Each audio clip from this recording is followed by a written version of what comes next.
آدم علیہ السلام سے محمد صلی اللہ علیہ وسلم۔ السلام علیکم گائز، کیسے ہیں آپ لوگ؟ اللہ کی ذات سے امید کرتی ہوں کہ سبھی اچھے ہوں گے۔ اور دیکھیں آج ہمارا یہ سبق ہے 33 نمبر کا۔ ہم نے دو غزوہ کے بارے میں سنا ہے، غزوہ بدر اور غزوہ احد۔ اب ہے غزوہ بنو نذیر، ٹھیک ہے نا؟ یہ سن 3 میں ہوا۔ چلیں بچوں، غزوہ بنو نذیر سن 3 میں ہوا، جس کا سبب یہ ہوا کہ جب ہمارے پیارے نبی صلی اللہ علیہ وسلم مدینہ طیبہ ہجرت فرما کر تشریف فرما ہوئے تو یہودیوں کے 2 قبیلوں نے جو مدینہ طیبہ کے باہر رہتے تھے آپ سے عہد کیا کہ ہم آپ کے موافق رہیں گے اور آپ سے کوئی برائی نہیں، آپ کی کوئی برائی نہیں کریں گے۔ یہ مٹا ہوا ہے کی ہوگا۔ جب آپ اس معاملے پر گفتگو کے لیے ان کے پاس گئے اور ان سے اس معاملے میں گفتگو کی، وہ لوگ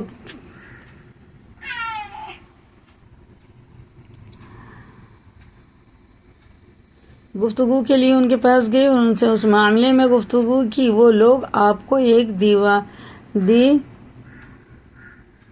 کیا لکھا؟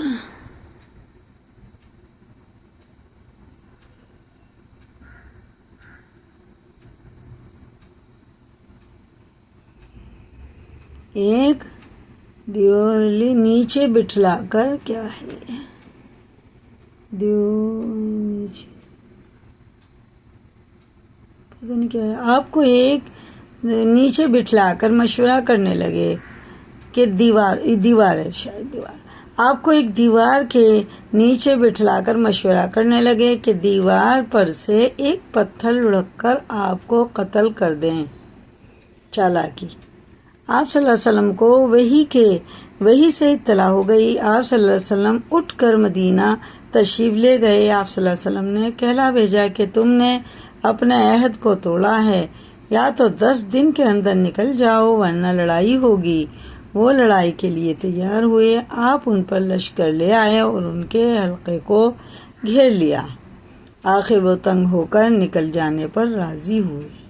کتنی بڑی چالاکی کری! آپ کا صلی اللہ علیہ وسلم کو ایک دیوار کے نیچے بٹھا دیا اور اوپر سے پتھر گرانے کا ارادہ کر لیا۔ وہ تو اللہ تعالیٰ نے آپ کو بتا دیا وحی کے ذریعے، تو آپ وہاں سے آ گئے۔ سورہ حشر میں یہی قصہ ہے، اس میں سے چند آیتیں ہم نقل کرتے ہیں، پھر آپ جب خود قرآن پاک پڑھیں گے تو آپ کا خود معلوم ہو جائے گا۔ معلوم جب ہوئے گا جب آپ اردو پڑھیں گے، ٹھیک ہے نا؟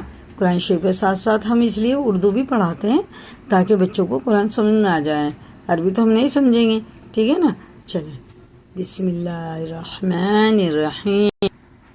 یہ ہے سورہ حشر کی آیت 1، اور یہ ہے پارہ ہے اس کا، ہے یہ 28 پارے میں ہے۔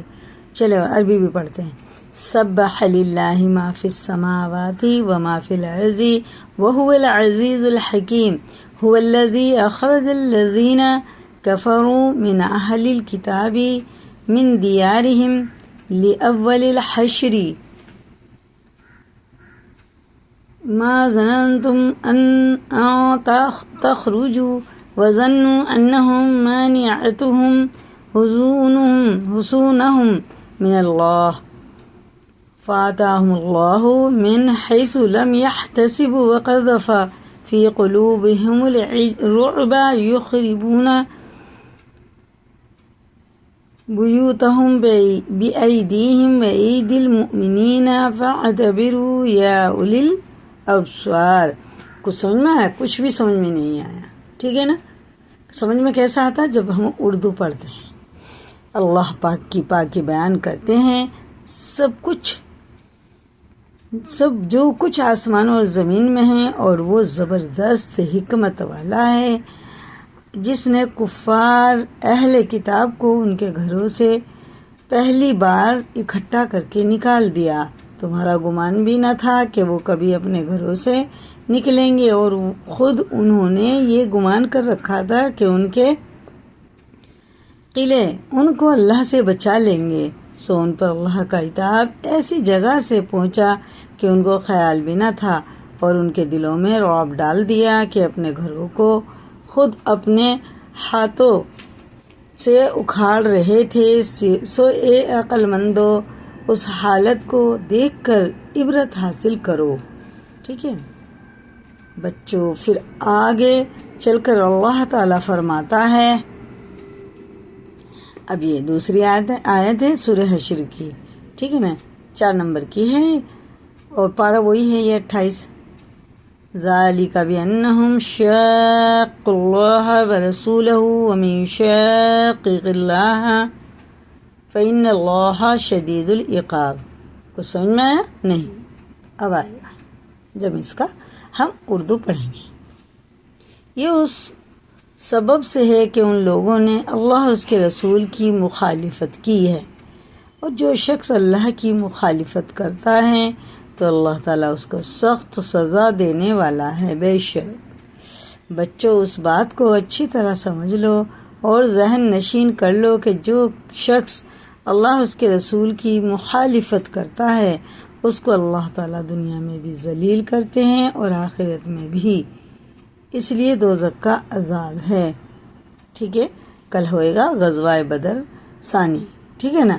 اب اتنا ہی یاد کر لیں اور خود بھی یاد کریں اور دوسروں کو بھی شیئر کریں تاکہ یہ باتیں دوسروں کو بھی پتہ چلیں، اور لائک کریں، شیئر کریں، اور اگر نئے چینل پہ سبسکرائب کریں۔ اللہ تعالی ہم سب کو دین ایمان سیکھنے کی توفیق عطا فرمائے، ہم سب کی جائز دعا کو قبول فرمائے، آمین ثم آمین۔ اللہ حافظ، السلام علیکم ورحمۃ اللہ وبرکاتہ۔